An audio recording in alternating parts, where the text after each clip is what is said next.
YAP needs Jagan అనే నినాదం ఈ రోజు రాష్ట్రమంతా మారుమోగుతుంటే అనంతపురంలో అనంత నీడ్స్ అనంత అని కోరుకుంటున్నారంటే ఆయన చేసిన మంచేమిటో మనకు అర్థమవుతోంది.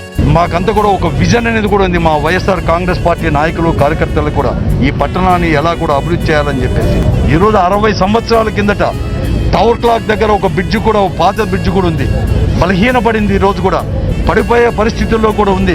అంతేకాకుండా ఇరకటం కూడా అయింది. దానికి కూడా మేమిద్దరం కూడా ఇప్పటికే కూడా ప్రణాళిక కూడా రూపొందించుకుంటున్నాం. ఏదో రకంగా కూడా అటు కేంద్ర ప్రభుత్వమైనా ఇటు రాష్ట్ర ప్రభుత్వం నుంచి అయినా కానీ అదనంగా నిధులు తీసుకొచ్చేసి ఇప్పుడుండే బ్రిడ్జు స్థానంలోనే వెడల్పుగా కూడా చేసేదానికి కూడా మేము ప్రణాళికలు రూపొందించుకుంటాం. త్వరలోనే దాన్ని కూడా శాంక్షన్ చేసి తీసుకొస్తాం.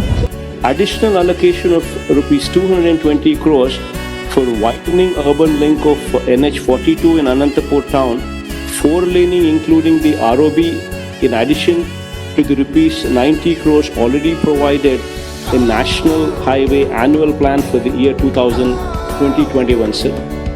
Widening the urban link of Anantapur town of the state of Andhra Pradesh. The project has been accommodated in the current 2021 annual plan for amount of rupees 90 crore. However, the actual cost of the project is 350 crore, for which additional section selling of rupees 250 may be agreed. We can agree for that. There is no problem.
గతంలో కన్నా రోడ్లు ఇప్పుడు చాలా బాగున్నాయన్న.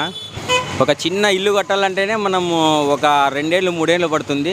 ఇంత పెద్ద bridge, ఇంత పెద్ద కట్టడము, ఇంత బిరిగా అయిపోగొట్టినారంటే చాలా వండరు. ఇది మన అనంతపురంలోనే జరిగింది అనుకుంటా, ఎక్కడ జరగలేదు. ఒక 14 నెలల్లోనే ఇంత పెద్ద బ్రిడ్జ్ మనకి ఇచ్చినారంటే చాలా సంతోషంగా ఉంది. ధన్యవాదాలు ఇంత బిరిగా మాకు ఈ రోడ్డు ఇచ్చినందుకు ఎమ్మెల్యే గారు. గతంలో చాలా ఇబ్బందిగా ఉండేది, రోడ్లు ఇరుకుగా ఉన్నాయి. ఇప్పుడు బాగా వెడల్పుగా అయిపోయినాయి రోడ్లు. ఫుట్పాత్ కూడా వచ్చేసింది. కాలువలు, సైడ్ కాలువలు, వాటర్ కూడా వర్షం అన్నా కూడా ఫ్లోటింగ్ లోపలికి కాలువలోకి వెళ్ళిపోవడానికి చాలా బాగా నీట్గా పెట్టినారు. చాలా బాగుంది. ఇప్పుడు అనంతపురం మా ఊరేనా అన్నట్ల ఇదిగా ఉంది, అంతా మారిపోయింది అసలు చూడ్డానికి. ఈ బ్రిడ్జిను ఇదంతా చూస్తా ఉంటే ఏదో ఒక పెద్ద సిటీలో ఉన్నట్టే ఉంది. ఇది చాలా బాగుంది.